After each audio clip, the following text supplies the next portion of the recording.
There's some of the metal. And our first problem here is, ooh-wee, look at that. If I get stung, I have to have a shot. And this is just absolutely infested.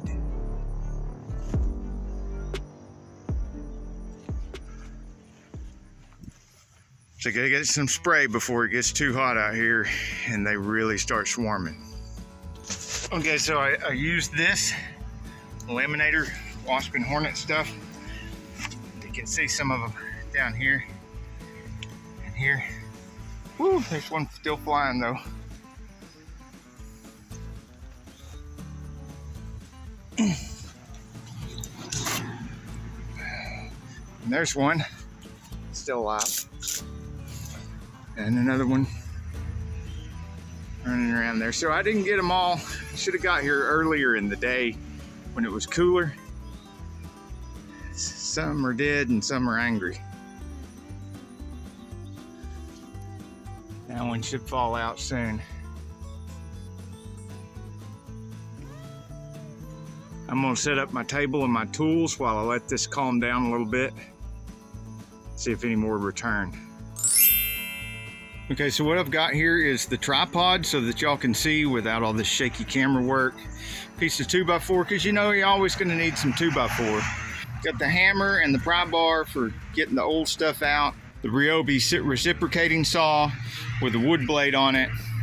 This circular skill saw, the good old-fashioned plug-in circular skill saw, because the Milwaukee finally died after that really big addition on the flip home in Tennessee, which I don't blame it. I mean, that was a big addition, and then there was all that renovations. It did do more than its fair share of work before it finally died.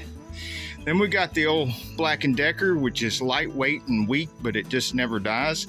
We've got the old Ryobi, which is strong and never dies.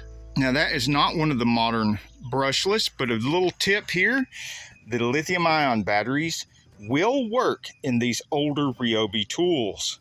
And then, of course, an assortment of screws, a rag, the wasp and hornet killer, some gloves, tape measure, a couple of extension cords, and Band-Aids, tape, triple antibiotic.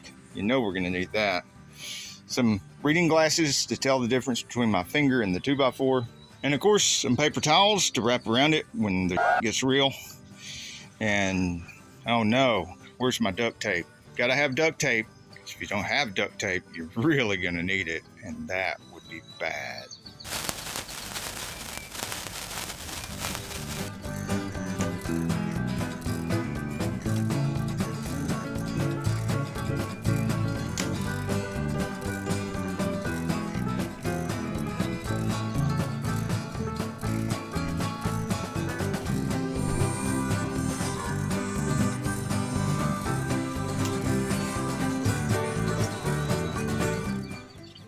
Because of the threat of rain, I've got all the tools in the back of the hatch, so I can close the hatch at a moment's notice, and the vehicle backed up to the job site. First thing I realized I forgot is a square. I don't even have my triangle square. So how I forgot that, I don't know. I guess I need more coffee. The solution to that, I've always used a piece of old 2x4 and lay it against my other piece. I marked that to get my square edge.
still a couple of wasps in here that haven't been sprayed yet. Alive up in there.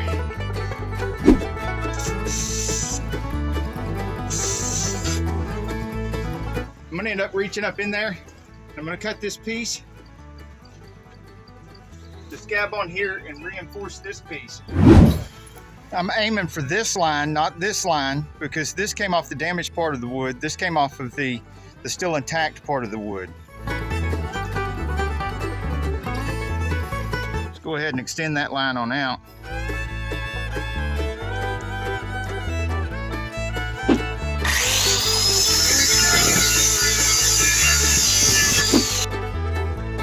One of the reasons I keep hanging on to this old school Ryobi, as long as it works, it's not brushless motor or anything like that. It's still plenty powerful with the lithium ion batteries.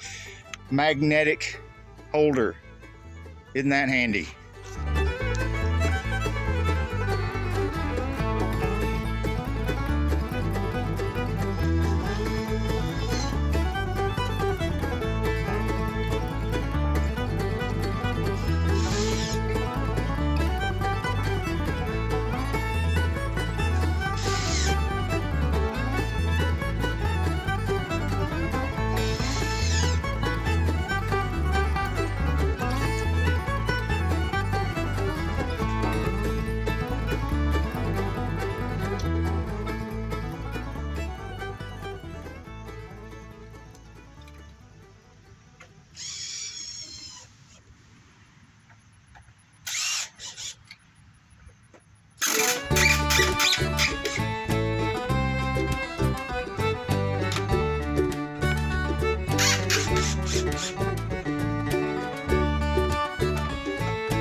Okay, I cut this much the same as I did the other piece, but it's a 2x4, and I'm gonna be reinforcing the rafter tail with it. I've got these 3-inch screws in here at an angle, so I can get to them easier. An extension for my Ryobi.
So I'm going to reinstall the underpinning, wash the metal real good with soap and water, paint the screw heads. This is one of the best advantages to working out of a hatch, a tailgate, or the back of a van, is you can quickly pack up and move to a different spot where there's some shade. And I'll put a couple of after pictures right here so you can see the finished product. For now, I'm going to get out of the sun. I'm going to work in a shady part of the house and fix some damage over there.